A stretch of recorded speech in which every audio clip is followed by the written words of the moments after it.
like to know, at least first from Dr. Vakhshouri, because you are based in the US, do you expect the results of the US election to impact global trade and in turn OPEC?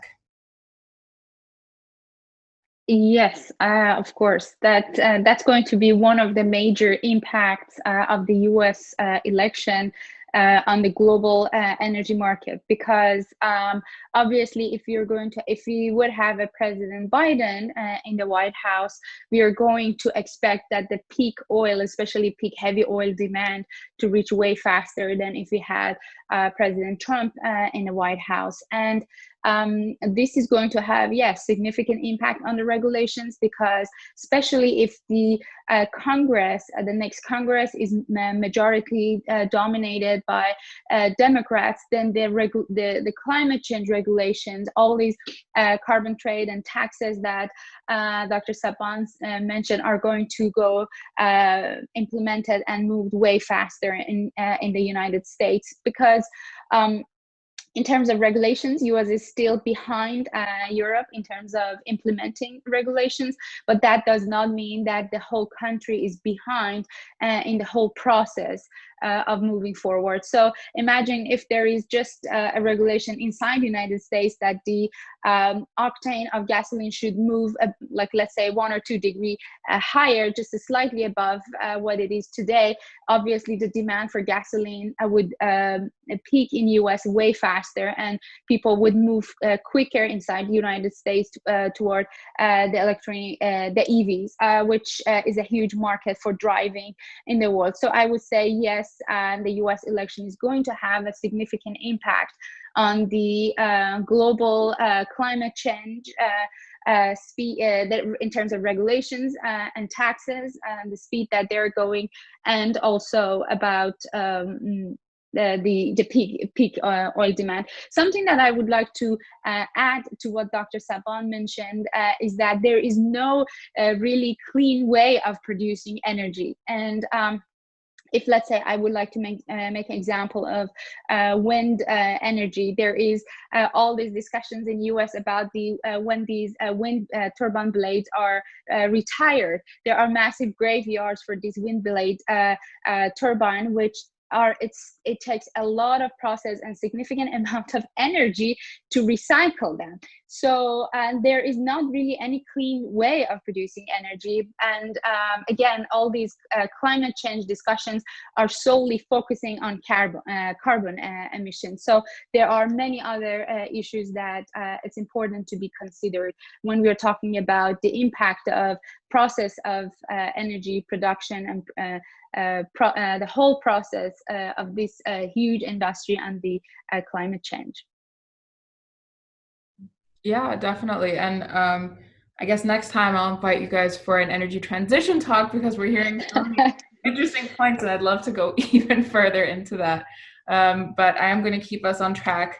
Ole, if you could comment, I mean, for the US election, do you expect it to impact OPEC and the oil markets in general? If so, how? Well, obviously, we know what we have now, and the markets right now is trying to speculate what we will have if we do get a Biden win, which obviously the polls are pointing towards at this stage.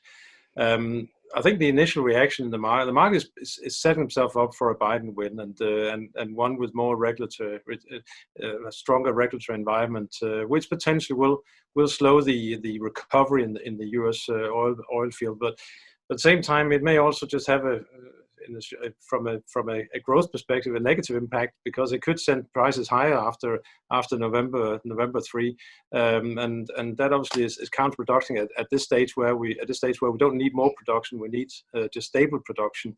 So it's going to be interesting to see over the coming years. But I'm just interested. I saw today there was some speculation about, well, what if we do have a Biden win? Will OPEC then think they can force through they can come through with their production increase in January, because U.S. production will be hampered? That's probably in too early assumptions, but one thing's for sure, we will see continued volatility in the oil market, especially with the Biden win and the market trying to adjust to what it will bring. But I think overall, U.S. production is it's going to grow again from here, but we can just see this. The whole climate discussion is also changing investors' perception. So countries where it's government run, they're not in the same straitjacket as U.S. producers, and we're seeing all these mergers right now occurring in the U.S. shale patch, because the access to finances is going to be more difficult going forward, and that in itself could potentially just slow the recovery in U.S. oil growth. And if we assume that we're going to return to trend growth at least for a number of years, then obviously that will leave more space for OPEC and some of the OPEC plus producers. Herman, do you have anything to add? Yeah, if I could just jump in. Yeah, I mean, I think what's interesting is this idea of OPEC and their politics with Trump, and we saw that earlier last couple of years, that you have Trump tweeting at OPEC, warning them about high oil prices and warning them not to cut production too much, and just talking with some delegates in OPEC, those tweets at OPEC weren't really welcomed by OPEC. This interference in their affairs, and it really kind of stirred up a lot of their meetings. Now then we had the price war back in April, and Trump took the opposite tack, and he got the OPEC and Russia back together to put a floor under prices with this production cut and forge this agreement. So it's been a very activist role that Trump has played with OPEC. If we see a Biden win, I would not expect that kind of activist role by a Biden administration. But on the same token, though, let's be real. The relations between the U.S. and Saudi Arabia and other key members of OPEC are still going to be largely based on oil diplomacy. Saudi Aramco owns the Motiva refinery, the largest refinery in the U.S. We see a lot of Saudi crude. Obviously, that fluctuates with shale oil production, but a lot of Saudi crude goes to the Gulf of Mexico.